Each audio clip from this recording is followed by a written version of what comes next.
26도씨인 공기 200kg과 32도씨인 공기 300g을 혼합하면 최종 온도는 혼합시의 온도네요. 26 곱하기 200. Q는 G, C, 델타 T에서 두 개의 C가 다 똑같으니까 생략을 하는 겁니다. G1, C1, 델타 T, G2, C2, T2, 델타가 아니고 T1이죠. 그래서 비열은 생략하고 더하기 32 곱하기 300 나누기, 이번에는 나누기 GT, G1, C1 더하기 G2, C2 이렇게 되는데 C는 생략한다 그랬죠. 그래서 200 더하기 300으로 계산하면 되겠습니다. 계산기를 눌러보면 약 29.6도가 나오네요. 6도씨가 나오겠습니다. 정답은 4번이 되겠습니다. 정답 포인트로 T3라고 했는데 TM은 GC 델타 T, GC 델타 T, Q2 이렇게 정리하면 바로 온도가 나옵니다. 정답 4번이 되겠습니다.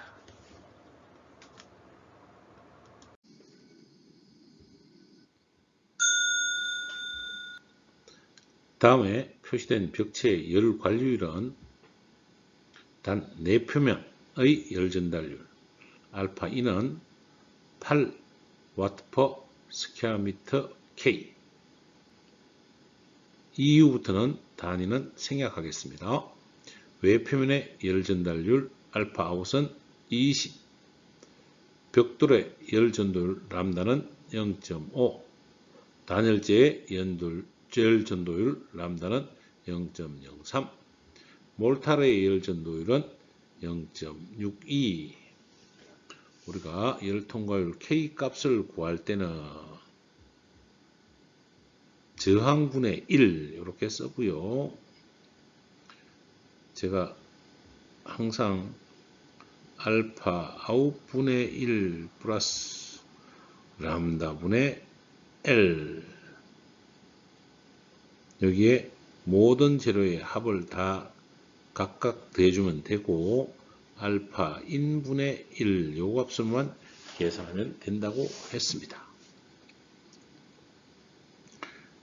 그러면 이제 넣어보면 알파 아웃 20 이렇게 정리해 놓고 20분의 1 더하기 벽돌 길이 105mm네요. 0.105 분의 벽돌 0.5 열전도율 0.5 더하기 했고요.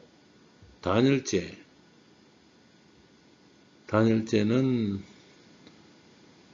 0.03 두께는 미터로 0.025m 더하기 다시 벽돌이네요. 0.5에 0.105 더하기 몰탈이 람다값 0.62에 벽돌 두께, 몰탈의 두께 0.002가 되고 알파인 내표면 8분의 1 이렇게 정리를 해주면 계산식을 누르면 되죠. 공학 계산식이라면 항상 곱하기 나누기를 먼저 해주니까 그냥 쭉 나누면 돼요. 쭉 1 나누기 20 더하기 0.015 나누기 0.5 0.025 나누기 0.03 0.015 나누기 0.015 더하기 0.002 나누기 0.062 더하기 1 나누기 8. 그래서 여기서 한번 넌 눌러요. 요 값을 순서대로 다 누른 다음에 넌 누르면 답이 나올 겁니다. 공학계산기에 x-1승 x-1승 요 값이 어떤 값 분의 1값을 요청하는 값이니까 는 나와서 다른 컬러로 보면 a라는 값이 나오면 x-1승 펑션 키를 눌러주고 는 해버리면 얼마 나오죠? 0.685 약 0.685가 나옵니다. 그래서 정답은 1번 0.685 와트 퍼 스퀘어 미터 K 값이 되겠습니다.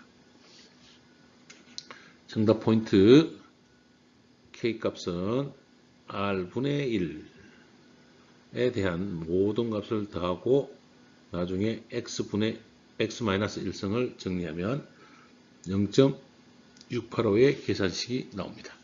정답 1번이 되겠습니다. 외기 온도가 마이너스 10도씨이고 실내 온도가 20도씨이며 벽면적이 25 스퀘어미터일 때 실내 열 손실 열량은 벽체 열 관리율은 10W per 스퀘어미터 K 방위계수는 북향으로 1.2다 라고 했습니다. 열 통과율을 주었으니까 Q는 KA 델타 T의 방위계수를 곱해주면 되는 거죠. 자, 그래서 K 값은 10, 면적은 25, 온도차는 20에서 마이너스 10도니까 30도, 방위계수 1.2를 계산하면 계산기를 눌러봤더니 9,000이 나옵니다. 이것은 와트죠, 와트. 근데 답을 봤더니 킬로와트로 구하라네요. 나누기 1000 했더니 9kW가 되겠습니다. 정답은 3번 9kW가 되겠습니다.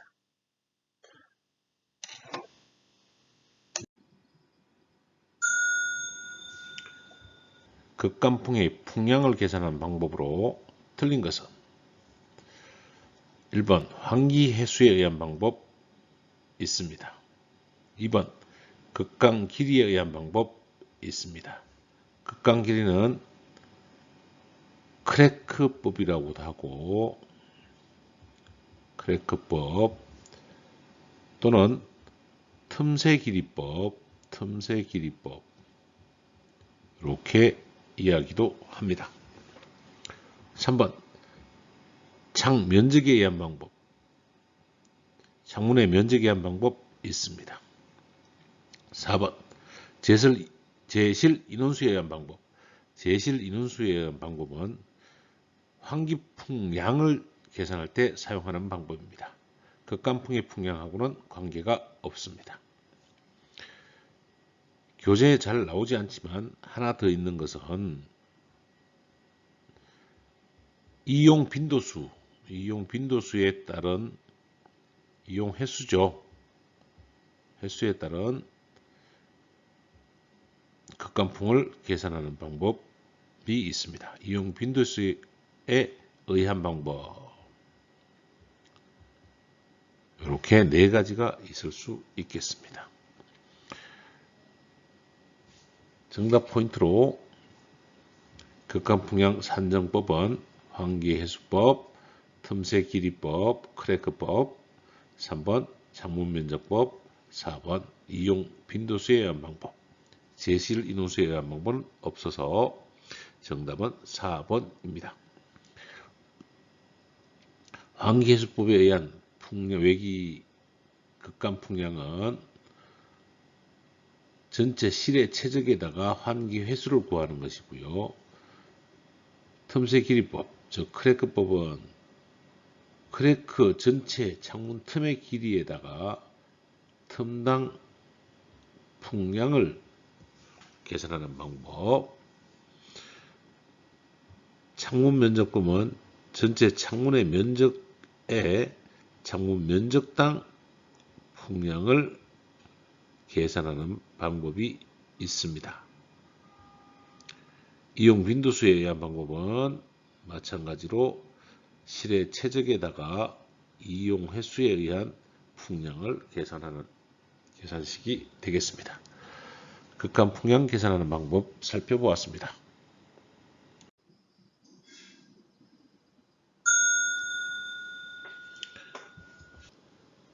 환기와 배연에 관한 설명으로 틀린 것은 1번 환기란 실내 공기를 차거나 따뜻하게 만들기 위한 것이다. 차거나 따뜻하게 만드는 것은 공기조화이고 환기는 열 제거나 오염물질 오염 제거가 목적입니다. 그래서 틀렸습니다. 2번 환기는 극기 또는 배기를 통해서 이루어진다. 맞습니다. 3번 환기는 자연적인 방법, 기계적인 방법이 있다. 맞습니다. 4번 배연설비란 화재 초기에 발생하는 연기를 제거하기 위한 설비다. 연기 제거 설비가 배연설비입니다. 맞습니다. 정답은 1번이 되겠습니다. 정답 포인트로 보면 환기의 목적은 실내에 열, 전기, 치기, 분진, 유해물질, 즉 유해물질에다가 전기, 치기, 분진을 집어넣으면 되죠. 네, 오염과 산소농도 감소 등에 대한 제설자의 불쾌감, 위험성 증대를 방지하고자 설치하고 주변 환경의 악화로부터 보호해 있는 것이 환기의 목적이 되겠습니다. 환기의 종류는 방법으로는 첫 번째는 자연환기가 있습니다. 자연환기는 공기의 밀도차를 이용하는 것입니다. 어떤 건물에 혹은 공장에 위쪽에 열려 있는 것을 볼 수 있고 아래쪽에 갤러리 즉 환기창이 있으면 어떤 기계에서 혹은 사람이 열이 난다면 공기의 밀도차로 자연환기가 되는 것이 자연환기입니다. 두 번째로는 기계적인 기계환기가 있습니다. 기계환기는 세 가지로 나누는데 제1종, 제2종, 제3종으로 나누고 제1종은 급기 플러스 급기가 됩니다. 배기가 됩니다. 네. 그래서 급기 팬과 배기 팬이 두 개 다 있는 것이고 양압과 음압을 모두 조절할 수 있는 공기조화 방식에서 가장 많이 쓰이는 방식입니다. 제2종 환기는 급기는 팬이 있고 배기는 자연환기를 이용하는 것입니다. 이 부분은 반도체나 수술실 등에서 양압을 구성하고자 할 때 사용합니다. 제3종 환기는 급기는 자연급기를 하고 배기는 배기 팬을 사용하는 것입니다. 음압을 이용하고 우리가 주방이나 화장실 등에 음압을 이용하는 배기 방식으로 사용합니다. 지수기구는 4종 환기가 있지만 우리나라는 자연환기로 사용하고 있으니 중요한 것은 4종은 없다. 국내 규격으로는 없습니다. 지수기구는 있지만 꼭 기억해 두시기 바랍니다.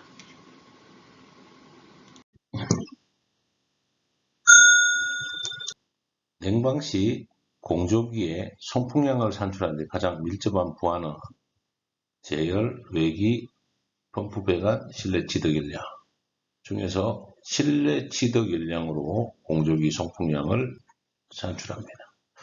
실내 치덕일량은 구조체에 의한 일량, Q는 KA 델타 T2로 계산이 될 것이고, 벽, 바닥, 문 등이 될 것이고, 그 다음에 유리창으로 들어오는 일사량, 구조체는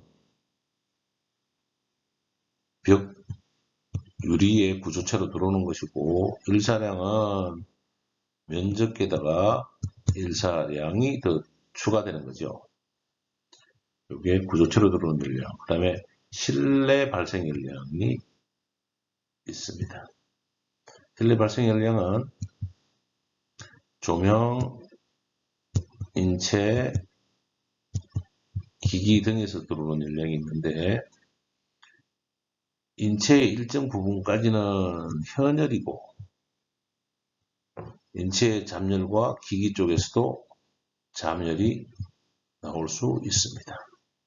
이 현열, 즉 현열 QS로 1.2Q, 즉 G, 공기의 비열 1.01 곱하기 실내외 온도 차로 우리가 풍량을 정한다. 즉 현열로 정하는데 실내 치덕 열량으로 풍량을 정하게 되겠습니다. 정답은 4번입니다. 정답 포인트. 냉방시 공조기 풍량 산출시 부하는 실내 치덕 열량이고 정답은 4번입니다. 실내 치덕 열량 중에서도 현열로 풍량을 구한다. 이렇게 보시면 되겠습니다. 요거는 비열이고 요거는 공기의 비중량 혹은 밀도가 되겠습니다.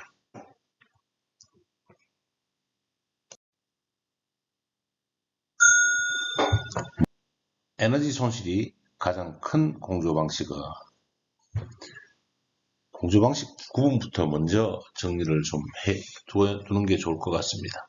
한 번 더 정리해 드리겠습니다. 공조 방식은 크게 중앙식과 개별식으로 나눌 수 있고, 개별식은 직접 방식이고, 냉매를 통한 방식이고, DX 코일로 쓰는 방식입니다. 개별 방식의 가장 큰 특징은 소형에 사용할 수 있다는 이야기고, 환기가 잘 되지 않는 단점이 있습니다. 룸쿨러, 그 다음에 패키지 유닛, 그 다음에 요즘 많이 쓰는 시스템 에어컨인 멀티 유닛, 그 다음에 히트 펌프, 이런 4가지 정도의 개별 방식이 있고, 중앙식은 크게 공기 방식과 물 방식, 그 다음에 물 공기 방식 3가지로 나누고 있습니다.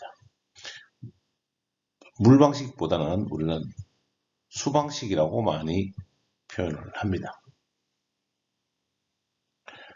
물 방식은 딱 한 가지, 팽, 코일, 유니트 방식 한 가지밖에 없으니까 이렇게 딱 정리를 해 놓으면 되고요. 공기 방식은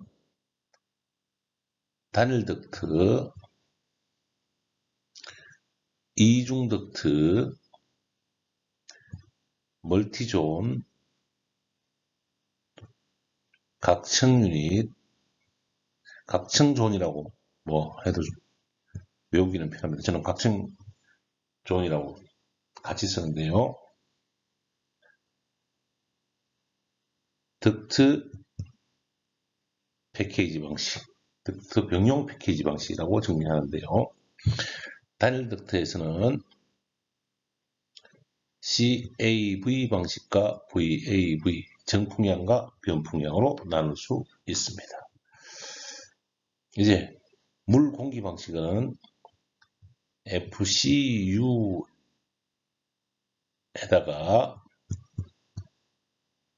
덕트를 병용하는 방식, 그 다음에 유인 유닛 방식이 있는데 인덕션 ICU 방식, 인덕션 유니트, 그 다음에 우리 아파트나 주거 공간에서 많이 사용하는 복사 방식이 있습니다.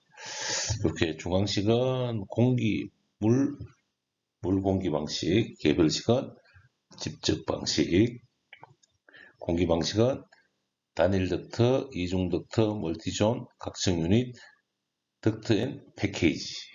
그 다음에 물 방식은 펜코일 방식 하나밖에 없고, 물 공기 방식은 펜코일에다가 덕트 방식, 유인 유닛 방식, 복사 냉난방 방식이 있다. 이렇게 구분하시면 정리가 되겠고, 일단은 공조 방식을 종류를 일단 딱 정리해 놓은 게 가장 중요하겠습니다. 이 중에서 에너지 손실이 가장 큰 방식은 이중덕트 방식, 이중덕트 방식이 가장 큽니다. 바로 정답을 가르쳐 드리면 이중덕트 방식은 여름철에도 냉동기를 돌리고 보일러를 돌려서 공조기가 두 대가 되겠죠.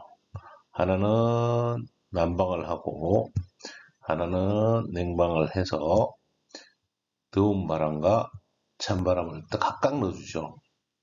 이러다 보니까 에너지 손실이 큽니다. 쾌적도는 가장 좋겠죠. 고급 5성급 호텔에는 이러한 정도를 넣어서 바로바로 응답할 수 있는 고객의 컨디션에 맞춰줄 수 있는 이런 공조 방식을 선택하기도 합니다. 에너지 손실이 가장 큰 공조 방식은 이중 덕트 방식이 되겠습니다. 이중 덕트 방식은 전공기 덕트 방식이고 중앙식 방식이 됩니다.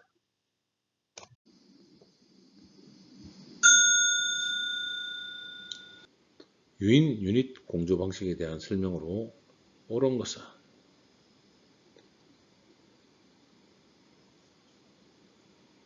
1번 실내 환경 변화에 대응이 어렵다. 대응이 어렵지 않습니다. 2번 덕트 공간이 비교적 크다. 수공기 방식이라서 전공식 방식에 비해서는 크지 않습니다. 3번 각실의 제어가 어렵다. 각실의 제어를 쉽게 하기 위해서 유닛 방식을 놓습니다. 4번 회전 부분이 없어 동력 배선이 필요 없다. 전기선이 필요 없다. 맞습니다. 우리가 키포인트, 정답 포인트를 보고 유닛 방식에 대해서 한 번 더 설명을 드리도록 하겠습니다. 유인 유닛에서는 회전 부분, 즉 동력 부분이 없어서 전기 배선이 필요 없습니다. 정답은 4번이 되겠습니다. 유인 유닛을 한 번 더 설명드리면 어떤 부하가 있는 방이 있다라면 이 천정 안에 유인 유닛을 설치합니다. 색깔도 달리 했어야 되는데요. 그리고 냉동기나 보일러를 해서 냉수나 온수가 만들어지면 공조기에서 기본적으로 AHU에 들어있는 크게 한 개로만 하겠습니다. 겨울철에는 냉동, 여름철에는 보일러의 열량을 각각 끌고 오면 되기 때문에 이렇게 끌고 오면 되기 때문에 공급되겠죠. 그래서 공조기만 먼저 살펴보면 기본적으로 공조기에서 만들어진 찬 공기가 실내로 들어가서 유닛을 타고 들어가서 실내에 회전을 하게 됩니다. 그런데 냉수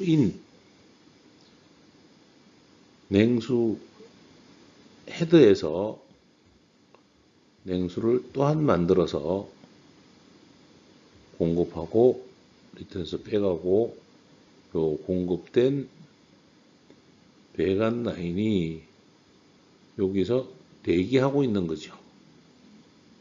그리고 환수대에서 돌아오고 있습니다. 이렇게 된 데서 일단 공기가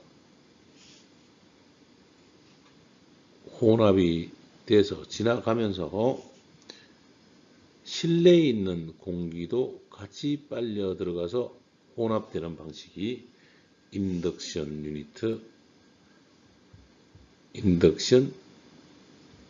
유니트 방식이라고 한다 이 말이죠. 그래서 이쪽에 냉수의 수, 공기의 공기, 수, 공기 방식이 되는 것입니다. 그래서 이 인덕션 유니트로 온도계를 달아서 실저도 할 수 있고 배관이 지나가니까 덕트 스페이스도 적고 실내 환경 대응이 쉬워지는 장점이 있는 것이 인덕션 유니트가 되겠습니다. 그러나 배관에 대한 관리, 즉 누수나 별도 파이프 덕트도 더 필요한 부분이 되겠습니다. 유니트 공조 방식에 대해서 살펴보았습니다. 공조기 내에 흐르는 냉온수 코일의 유량이 많아서 코일 내 유속이 너무 클 때 적절한 코일은, 유속이 너무 크고 유량이 많을 때 쓰는 코일은 풀, 더블, 하프, 슬로우가 있으면 더블 스킷 코일이 되겠습니다. 우리가 공조기 안에 들어가는 코일을 그려보면 공조기 안에 들어가는 코일은 첫 번째 제가 설명드리고자 하는 것은 풀 스킷 코일입니다. 무슨 코일? 풀 스킷 코일이고 공조기 안에 냉수나 코일이나 온수 코일이 들어가 있으며 2열짜리로 제가 그릴 건데요. 앞에서 배관이 한 가닥, 두 가닥이 있으면 1열, 2열이 되고 아래쪽으로 배관이 연결이 돼가면 이쪽으로는 단수가 됩니다.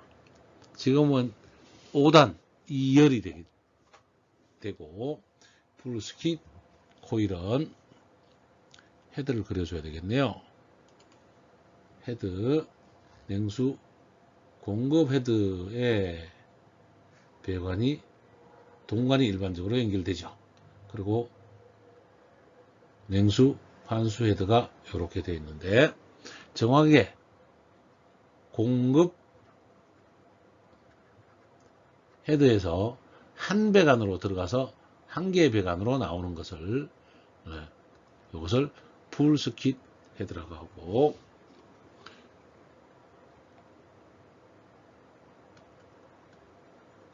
헤드 사이에 코일이 한 줄 이렇게 표현을 하겠습니다.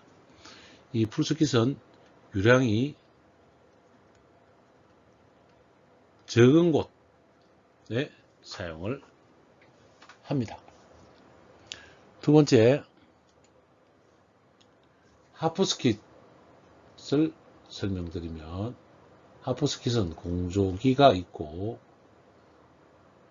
하프스킷 전에 하프스킷까지만 써놓고 더블스킷을 먼저 설명드리는 게 훨씬 더 유리하겠습니다. 더블스킷은 하프스킷보다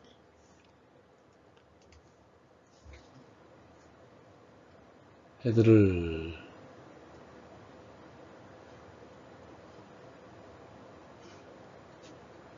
이렇게 코일을 만든다면 공급 헤드와 한수 헤드가 있고, 이 배관 내부를 이렇게 한 열에 두 개의 배관으로 연결한다는 거죠. 이러면 요 더블은 한 번 갔다 오는데 4열이 되는 거죠. 이렇게 4열, 2열만 가는 것보다 4열 가니까 훨씬 더 열 전달률은 좋아지는 겁니다. 더블 스킷은 까만색으로 해서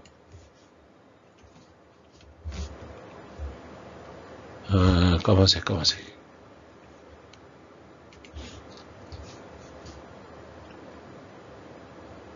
헤드 1열에 1단에 2열 배관이 되는 것을 더블 스킷이라고 하고, 이것은 유량이 많은 곳. 왜 쓰냐면 유속을 빨라지기 때문에.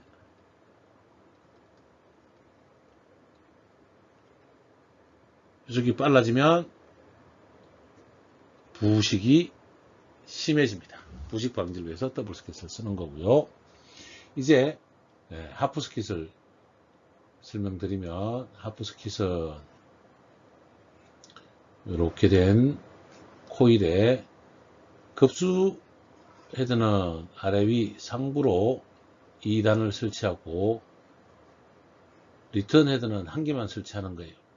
돌아오는 것은 똑같이 돌아옵니다.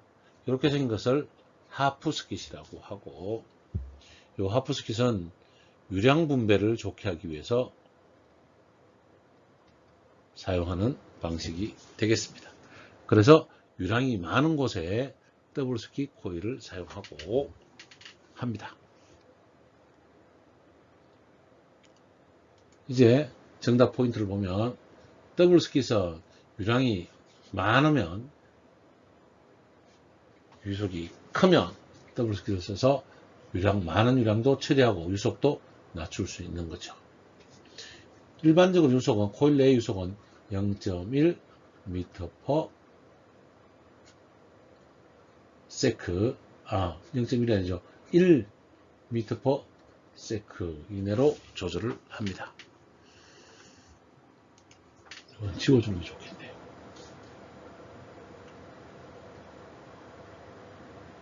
1 m/s.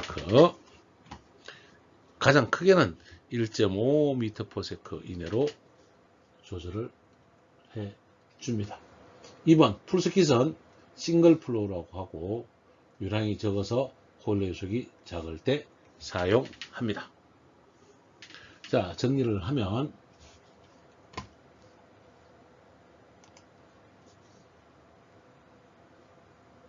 1번 풀 서킷은 1단에 코일이 한 개 연결된 것, 그 다음에 더블 스킷은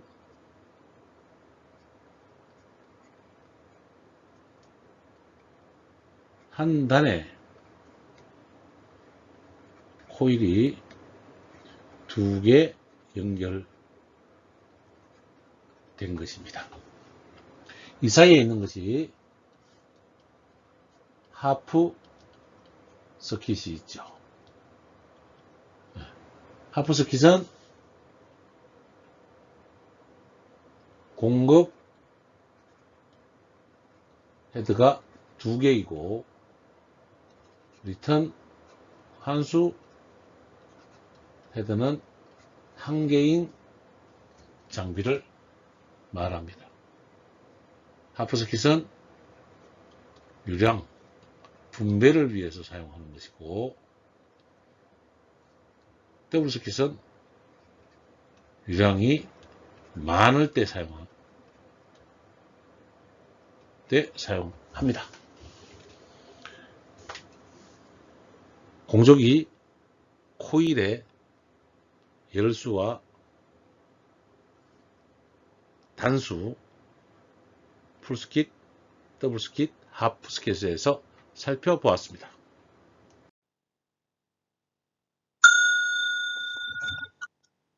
여과기를 여과작용에 의해서 분류할 때 해당되는 것이 아닌 것은, 여과기, 즉 필터는 여과작용을 하는데 여과작용은 기본적으로 여과식이 가장 크고, 이거를 우리가 건식이라고 합니다. 그 다음에 점착식이 있습니다. 그 다음에 전기식, 전기 여과 방식이 있고, 그 다음에 활성탄 방식이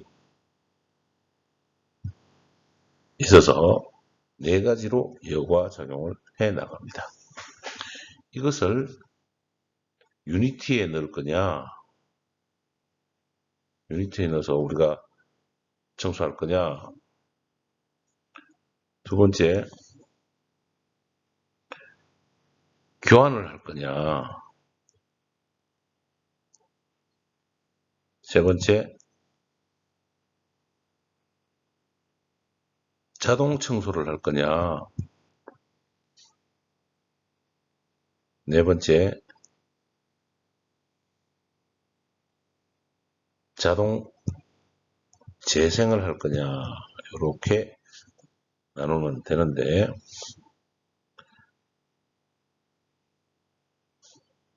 유닛 타입은 유닛 자체를 교환하는 것이고요. 교환형은 필터를 교환하는 방식이다, 이렇게 보시면 되고, 여과기에서 여과작용을 하는 것은 여과식, 점착식, 전기여과식, 활성탄 방식 4가지, 이 필터들을 유닛형으로 만들어서 유닛을 교환할 거냐, 필터만 교환할 거냐, 자동 청소 타입이냐, 자동 재생 타입이냐, 이렇게 나눌 수가 있습니다. 1번 충돌 점착식 있죠. 2번 자동 재생식. 자동 재생식은 보수 관리 측면에 해당이 된다고 보면 되고, 건식 여과식 맞습니다. 그 다음에 활성탄 흡착식, 이렇게 정리가 됩니다. 그래서 크게 여과식은 건식이고, 점착식은 충돌식이고, 활성탄은 흡착식이다, 이렇게 구분할 수도 있게 되는 것입니다. 정답 포인트로 보면, 여과기는 여과작용에 따라서 충돌 점착, 근성 여과식, 전기식, 활성탄, 흡착식 이렇게 나눌 수 있고요. 보수 관리상으로는 자동 청소, 자동 재생, 전기 청소, 여과제 교환, 유닛 교환 이렇게 필터를 구분할 수 있습니다.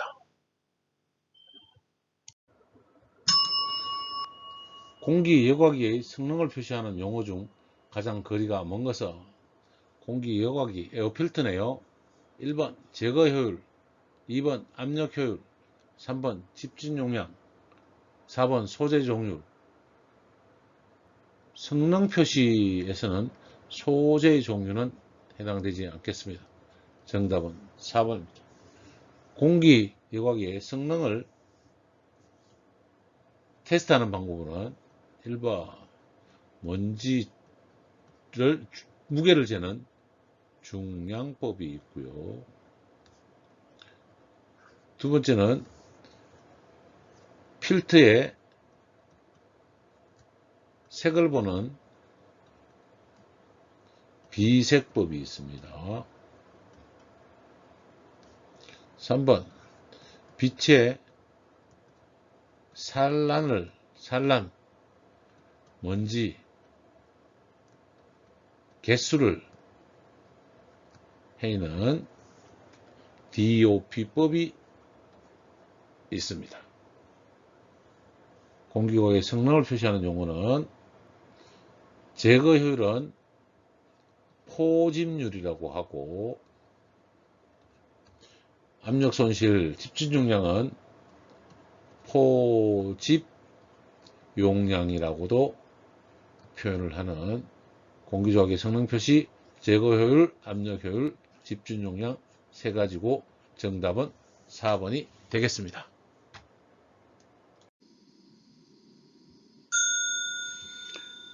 공기조화기의 냉수 코일을 설계하고자 할 때의 설명으로 틀린 것은 1번 냉수 코일을 통과하는 물의 속도는 1m/s 정도가 되도록 한다. 맞습니다. 최대 1.5m/s를 넘지 않습니다. 넘으면 후식이나 침식이 생기기 때문에. 2번 코일의 출입구 수온차는 대개 5에서 10도 정도가 되도록 한다. 통상 5도씨 정도를 줍니다. 이때 광경이나 유량이나 가장 경제적인 온도가 5도로 보여집니다. 냉수 코일일 때는, 온수 코일 때는 더 큽니다. 3번 공기와 물의 흐름은 병류로 하는 것이 대수평균 온도차가 크게 된다. 일단 틀렸습니다. 정답은 3번이 될 것이고요. 대수평균 온도차에서 이따 한 번 더 설명을 드리도록 하겠습니다. 4번 코일의 모양은 효율을 고려하여 가능한 한 정방향으로 한다. 네. 공조기를 만들 때 정방향, 정사각형으로 만드는 것이 가장 좋기는 합니다. 그러나 이 공조기를 정방향으로 만들 때 면적을 많이 차지하기 때문에 공조기를 수직형으로 이렇게 만들어 나가는 것이 면적을 줄여주는 방법이거든요. 가능한 한 이렇게 하지만 건물 면적을 줄이려고 직사각형으로 많이 하기도 합니다. 정답은 3번이고 정답 포인트는 공기와 냉수 흐름은 역류로 하여 대향유로 해서 대수평균 온도차를 크게 하는 것이 좋습니다. 정답은 3번입니다. 대수평균 온도차이면 말씀드리면 대수평균 온도차는 LMTD라고도 쓰고 델타 TM 이렇게 표현하기도 합니다. 우리가 공기와 냉수의 흐름이 같이 흐르면 우리 병류 혹은 평행류라고 하고요. 냉수의 흐름과 공기의 흐름이 반대 방향을 흐르는 것을 대향유라고 합니다. 델타 1, 델타 2 이렇게 쓸 수 있는데 저는 큰 값, 작은 값 이렇게 씁니다. 이 두 가지 중에서도 큰 값, 작은 값이 각각 차이가 날 텐데요. 어떤 게 큰 값인지 작은 값인지 뭐 구분은 안 되니까 온도가 있으면 볼 수 있겠죠. 저는 그래서 LMTD를 구하는 식은 큰 값 빼기 작은 값 나누기 ln 작은 값 분의 큰 값 이렇게 외운다고요. 얘가 커지면 Q는 GC 델타 Tm 값에서 델타 Tm이 커지니 유량과 비율이 같아도 열량을 많이 줄 수 있네 이렇게 정리가 되는 거고 Ka 델타 Tm으로 봐도 열통과율이 같고 면적이 같다라면 온도차가 크기 때문에 열량을 또 크게 줄 수 있네. 그래서 델타 Tm으로 설계하는 것이 온도차를 크게 해서 유리한 방법이 되겠습니다. 여기서 코일 설계와 대수평균 온도차에 대해서 살펴보았습니다. 가습 방식에 따른 분류 중 수분무식에 해당하는 것은? 이라고 물어봤습니다. 가습 방식은 우리가 세 가지가 있습니다. 첫 번째로는 물을 분무하는 수분무식이 있고, 두 번째는 물이 자연스럽게 증발시키는, 자연스럽진 않죠. 강제로 증발을 할 수도 있으니까 증발식이 있고요. 세 번째는 스팀을 공급해주는 전기 공급 방식이 있습니다. 수분무식은 원심식으로 회전을 해서 물을 공급하는 방식과 물을 고압으로 밀어주는 분무식이 있겠고, 가정용 가습기에 가장 많이 쓰이는 초음파식이 있습니다. 두 번째로 증발식 가습 방식은 물을 회전시키는 회전식과 젖은 천을 통해서 증발시키는 모세관식이 있고, 그 다음에 물을 흘러내리는 폭포, 가정집에 폭포 만들어서 물 흘리는 미니어처들이 있죠. 그때 그런 것들은 적하식이라고 합니다. 적하식이 있습니다. 전기 공급식은 전기 히터를 꽂아서 물을 끓이는 전기 발생식이 있고, 물론 여기에 해당이 되는 것 중에 하나가 전기 히터 방식이 가장 대표적으로 쓰이죠. 그 다음에 전기 보일러에서 직접 공급하는 전기 공급식이 있습니다. 이제 수분무식에 있는 걸 고르면 되죠. 수분무식은 회전식은 증발식이니까 아니고 증발식이고요. 원심식은 수분무식 맞습니다. 모세관식은 마찬가지로 증발식이고 적하식도 증발식이 되겠습니다. 정답은 2번입니다. 정답 포인트로 가습 방식에 따른 분류는 수분무식, 증발식, 전기식이 있고, 수분무식은 원심식, 초음파식, 분무식이 있습니다. 증발식은 회전식, 모세관식, 적하식이 있고, 전기식은 스팀 발생식, 스팀 공급식 두 가지가 있습니다. 정답은 2번 원심식이 수분무식에 해당이 됩니다. 다음 복사난방에 관한 설명 중 옳은 것은 1번 고온식 복사난방은 강판제 패널 표면의 온도를 100도씨 이상으로 유지하는 방법이다. 고온식 복사난방은 온도를 100도씨 이상. 맞습니다. 강판제 패널 안에 온수 파이프를 넣어서 표면 온도를 100도씨 이상 유지하는 거죠. 2번, 파이프 코일의 매슬 깊이는 균등한 온도 분포를 위해 코일 외경의 3배 정도로 한다. 3배가 아니고 1.5에서 2배까지로 합니다.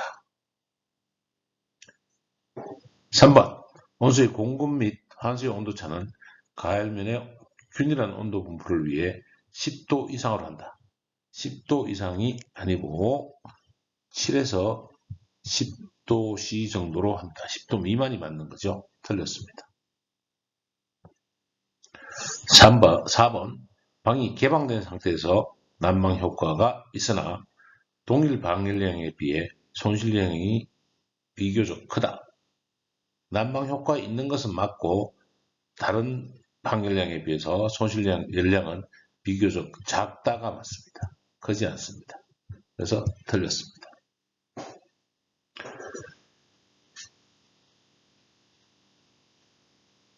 이 고온식 난방에 대해서 하나를 더 설명해 드리면 적외선식이 있습니다. 적외선식. 직접 가스 등을 가열해서 가스 등으로 연소 가열해서 전열 패널을 고온으로 만들면 가열하는 거죠. 고온으로 만들면 연소 가스까지 다 이용하는 게 되는데 통상적으로 공장이나 외부가 열린 부분에 사용을 하죠. 그래서 이 패널 온도가 800도에서 1000도까지도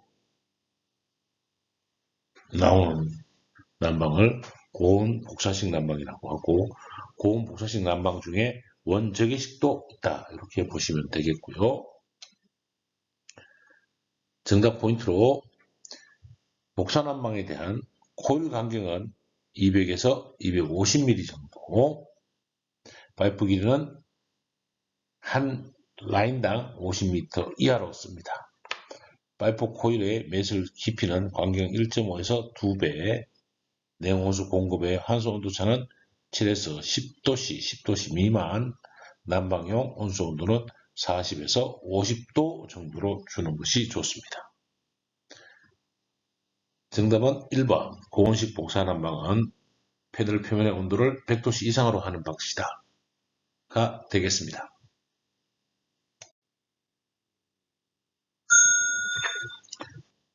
온수난방과 비교한 전기난방의 장점으로 가장 거리가 먼 것은, 전기난방은 1번, 방열 면적이 적다. 온도가 높기 때문에 방열 면적이 작습니다. 맞습니다.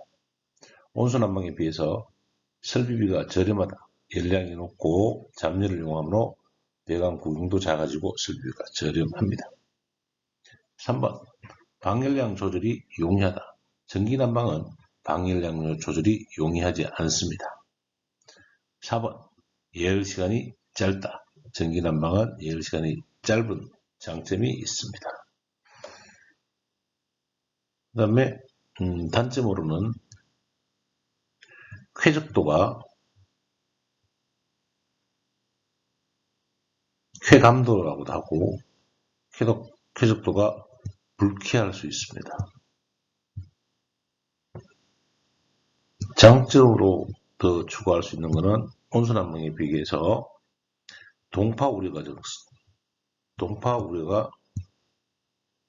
적습니다. 그 다음에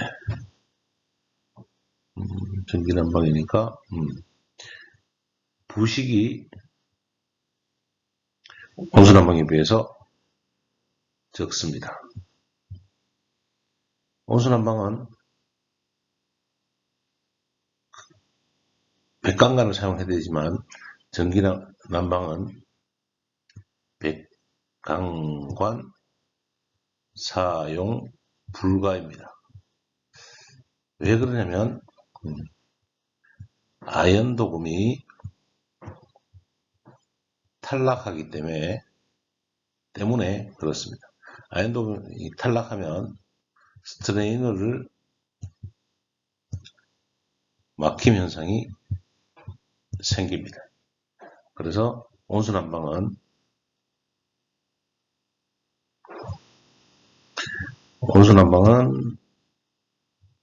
흑관을 사용합니다. 이렇게 전기난방과 온수난방의 장단점을 비교하고 표준 방열량은 온수난방은 450, 전기난방은 650 kcal per square meter hour가 되겠습니다.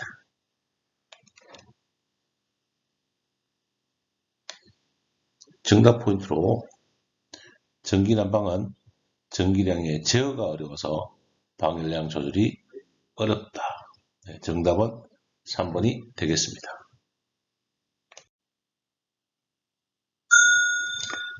송풍기에 대한 설명으로 틀린 것은 1번 원심식 송풍기는 다이팬, 리밋로드팬, 부양팬, 익형팬으로 분류된다.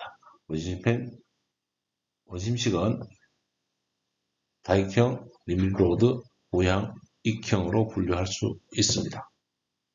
2번 브로어 송풍기는 원심 브로어, 사류 브로어, 충류 브로어로 분류할 수 있습니다. 맞습니다.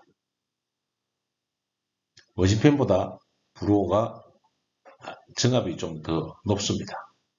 3번 후양팬은 날개의 각도를 회전 방향과 역방향으로 향하게 한 것으로 다익팬보다 높은 압력 상승과 효율을 필요하는 경우에 사용한다. 우리가 터보팬이나 리밋 로드팬은 후향형을 쓰고요. 압력이 정압을 높은 곳에 사용합니다. 정답이 되겠습니다. 4번 충류 송풍기는 저압에서 작은 풍량을 얻고자 할 때 사용하며 원심식에 비해 풍량이 작고 소음도 작다 했습니다. 충류 송풍기는 모터의 축 방향으로 바람이 흐르는 것이거든요. 그래서 이는 정압이 작고 바람이 풍량이 많을 때 사용하는 팬이 되겠습니다. 그래서 풍량이 작다가 틀렸고 소음은 당연히 큽니다. 정답은 4번이 되겠습니다. 정답 포인트를 살펴보면 충령 송풍기는 기류의 방향이 회전축과 같은 방향의 것으로 냉각탑이나 환기용 등에 많이 사용하고 프로펠러팬으로 저압에서 풍량이 많은 경우에 사용하며 원심식에 비해 소음이 크다. 정답은 4번이 되겠습니다.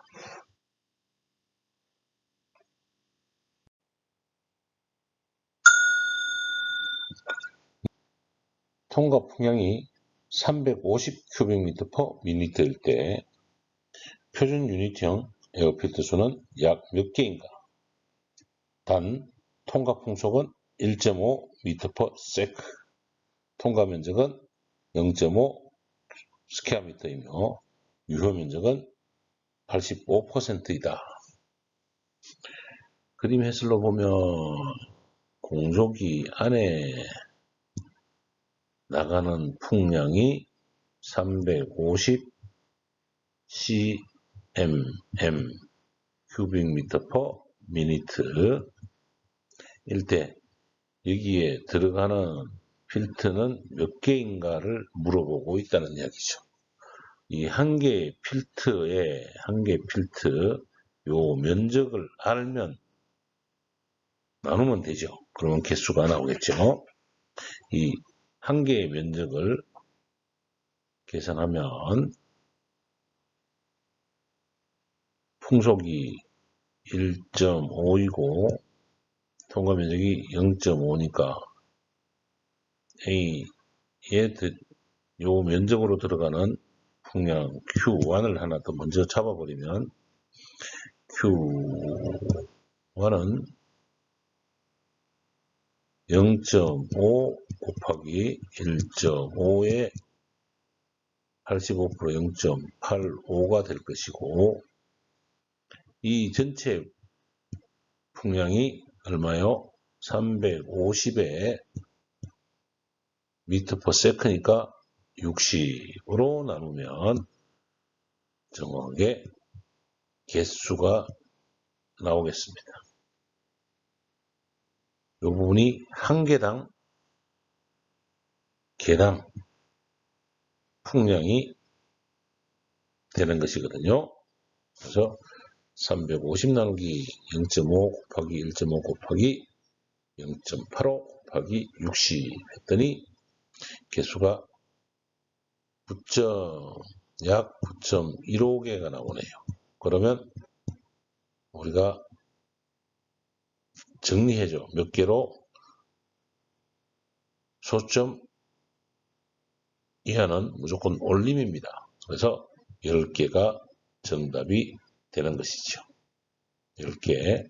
그래서 정답을 봤더니 4번이 정답이 되겠습니다. 정답 포인트를 보면 필두수는 피로개수 350 곱하기 나누기 60은 뭐죠? 큐빅미터 퍼 세크로 바꾸는 것이고, 한 개당 풍량을 정리하는 게 0.5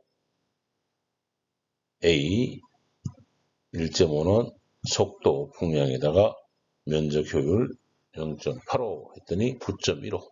그래서 10개가 정답이 되고 정답은 4번입니다.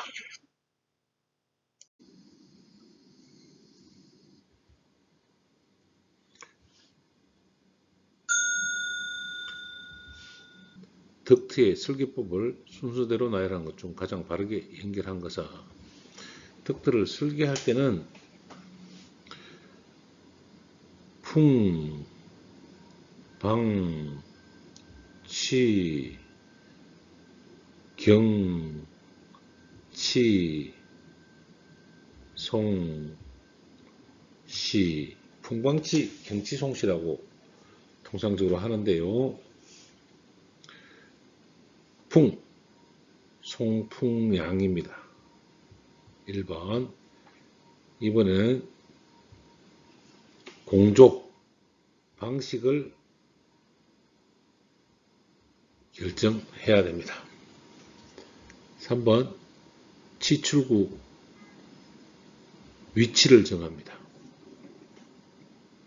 4번, 덕트, 경로를 정합니다. 5번, 덕트, 치수를 결정합니다. 6번째는 송풍기를 선정합니다.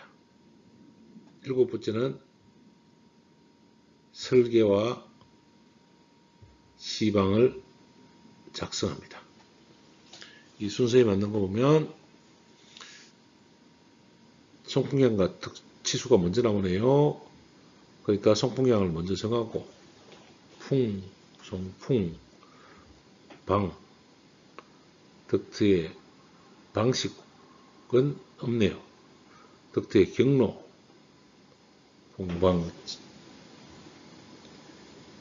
아니죠. 진짜 경로가 아니고 풍방, 치니까 치출구, 송풍량과 치출구 위치 결정하고, 덕트의 경로,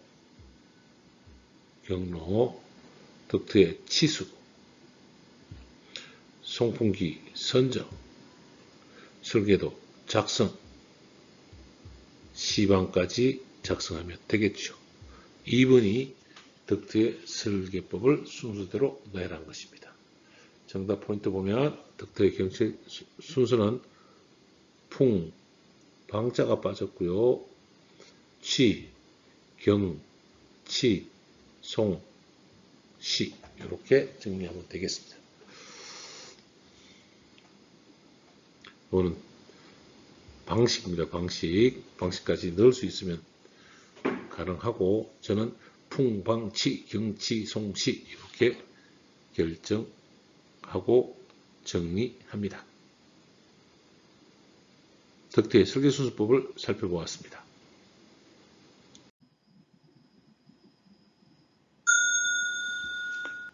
다음 분류 중 천장 지출 방식이 아닌 것은, 답을 봤더니 지출구를 물어보는 거네요. 천장형 지출구를 물어보고 있습니다. 1번 아네모스텟형 천장형 맞습니다. 2번 브리지 라인형이라고도 하고 라인형 천장형입니다. 3번 펜형은 아네모스텟형과 마찬가지로 복류형입니다. 4번 유니버셜형은 벽면형으로 그릴이나 레지스트와 같은 개념이 되겠습니다. 그래서 천장 지출 방식이 아닌 것은 유니버설형 지출구가 되겠습니다. 정답 포인트를 보면 우리가 천장형으로 나누는 것은 아네모스텟, 펜, 벙커루버, 라인형 등이 있습니다. 벽부로는 그릴, 레지스트, 유니버설, 노즐형 등이 있습니다. 지출구에 대해서 종합 정리를 한 번 더 해드리겠습니다. 어떤 방이 있으면 어떤 룸에 우리가 지출을 해야 된다라고 하면 윗부분은 천장이고 이쪽은 벽이고 이쪽은 창문으로 정리하겠습니다. 외벽면이죠. 지출구는 천장형에 설치하는 것과 벽부형에 설치하는 것도 있지만 복류 흐름이냐 충류 흐름이냐로 나누는 것이 더 정확한 방식이 되겠습니다. 천장에 설치하는 복류를 먼저 살펴보면 천장에는 기본적으로 가장 많이 쓰는 아네모스텟은 아네모스텟이 있고 각형과 원형이 있습니다. 저는 각형으로 구분할게요. 각형 아네모스텟을 이렇게 설치해 보면 위에 단면을 보면 천정면에서 이렇게 나눠지게 되는 거죠. 그리고 올라가서 위에 조절할 수 있는 댐퍼가 달려있는 이것이 아네모스텟입니다. 아네모스텟은 뭐라고요? 복류형이다. 이렇게 기억하시면 되겠습니다. 원형, 각형 두 가지가 있고요. 두 번째로는 복류형으로 천장에 설치하는 펜형이 있습니다. 펜형. 펜은 제가 항상 강조하지만 후라이팬 생각하십니다. 후라이팬. 펜형은 거의 원형만 있습니다. 각형으로 후라이팬을 만들 수 없기 때문에 그래서 두 번째로 펜형은 이렇게 생겼다고 보면 되는데 천장에서 보면 지출구 앞 밑에 펜을 이렇게 달아 놓은 거죠. 그래서 요거는 펜형입니다. 펜형. 천장에 달리는 것은 거의 아네모스텟이나 펜형 두 개가 달리고 그 다음에 충류형으로 달리는 것은 창 쪽이나 출입구 쪽에 설치하는 라인형이 설치합니다. 라인형. 그래서 충류 쪽은 라인형이 가장 기본적으로 정의됩니다. 라인형은 T라인, M라인, 캄라인, 브로저 이런 형식으로 라인형을 사용하고 조명기구와도 잘 어울립니다. 라인형은 충력입니다. 그 다음에 벽부형에 설치하는 것은 이쪽이 벽이니까 제가 세 가지를 다 그려보면 가장 처음에 있는 것은 그리는 것은 날개가 한 개만 있는 것은 그릴입니다. 가로 세로 맞죠? 어떤 거에도 상관없습니다. 가로와 세로의 풍향을 날개를 가지고 다 가지고 있는 것은 유니버셜입니다.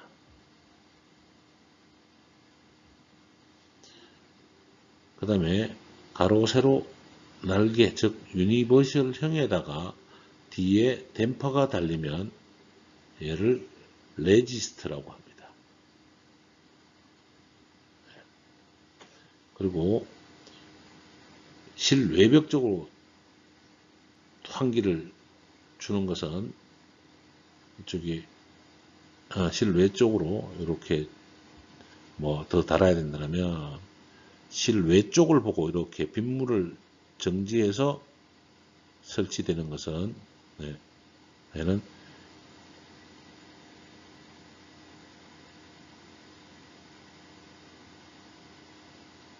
이렇게 되는 것은 루버라고 합니다. 루버. 그 다음에 방으로 들어오는 문이 있다면 문 아래를 이렇게 올려서 간격을 두는 요것은 언더컷입니다. 언더컷. 언더컷도 흡입구로 사용할 수 있습니다. 또한 문이 있다라면 문 아래에서도 그릴을 설치할 수 있겠습니다. 그 다음에 이제 중형으로 특수한 부분을 보면 버스나 비행기 등에 달려있는 약간의 튀어나와 있고 요 구멍을 회전이 가능한 것은 회전이 가능한 거죠. 요거는 벙커 루브라고 합니다. 벙커 루브라고 합니다. 또한 벽면에 설치해서 길게 뽑아서 바람을 멀리 보내주는 것은 이것은 노즐형이 되겠습니다.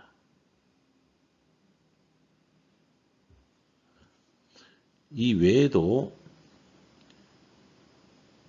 벽면이나 천정에 사용하는 칠판에 구멍을 많이 뚫은 것은 다공판이라고 합니다. 다공판. 영어로는 펀칭 메탈이라고도 표현을 하죠.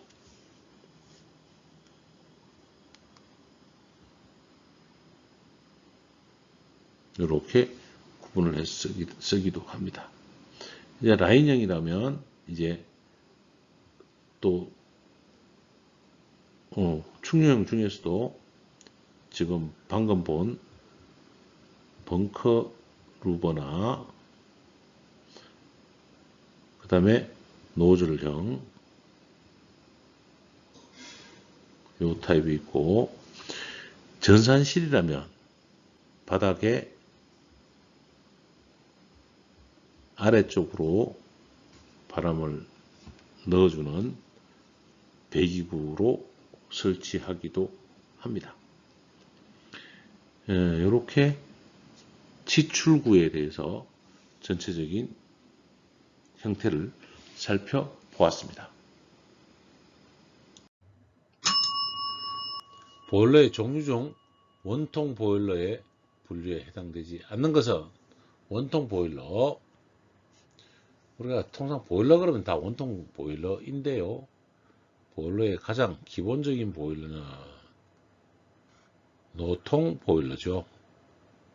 원통 안에다가 노통을 넣어서 이렇게 온수를 만들거나 스팀을 만드는 보일러, 노통 보일러입니다. 눕히면 횡형, 세우면 입형 보일러가 될 것이고, 두 번째로는 노통은 거의 작게 만들어서 연기의 관으로 이렇게 만든 보일러를, 이것을 연관이라고 하죠. 그래서 연관 보일러가 되는 것입니다. 1번 노통, 2번 연관 보일러. 물론 세우면 횡형, 눕히면 횡형, 세우면 입형이 될 것입니다. 세 번째로는 기본적인 노통을 하나 줘서 화격자를 굉장히 화실을 크게 해주고 여기 안쪽으로 연관을 만들어서 이렇게 쓰는 보일러가 노통 연관 보일러가 됩니다. 이 보일러가 가장 효율적이고 많이 사용되는 보일러가 되겠습니다. 그 다음에 네 번째로 오로지 관류만 들어있는 바깥쪽에 화실, 불꽃이 있는 곳을 만들고 물을 위쪽에 헤드를 만들어서 여기는 수헤드, 위쪽에는 전기 헤드를 만들어서 여기 색깔을 좀 다르게 해야 구분하시기 편하겠네요. 위에서 보일러를 떼서 불이 아래쪽으로 가면서 연기를 밖으로 뽑아나가는 이 보일러가 관류 보일러가 되겠습니다. 요 관에 물과 전기가 있는 보일러죠. 이렇게 원통 보일러에 대해서 설명을 드렸고, 이쪽으로는 내분형 보일러가 될 것이고, 가장 크고 일반적인 것은 벽을 만든 다음에 대형 공장이나 우리가 열병합 발전 등에 쓰이는 아래 수헤드를 만들어서 수관을 이렇게 연결해서 만든, 물론 여기에는 불을 떼는 곳이 있겠죠. 그래서 만드는 수관 보일러가 있고, 수관 보일러는 외분형이다, 이렇게 구분할 수 있겠습니다. 보일러의 종류에 대해서 살펴봤고, 원통 보일러에 해당되지 않는 것은 그러면 폐열 보일러 없습니다. 입형 보일러, 노통 보일러, 연관 보일러들이 있다. 1번 폐열 보일러가 되겠습니다. 정답 포인트로 폐열 보일러는 특수 보일러에 해당이 돼서 정답은 1번이 되겠습니다.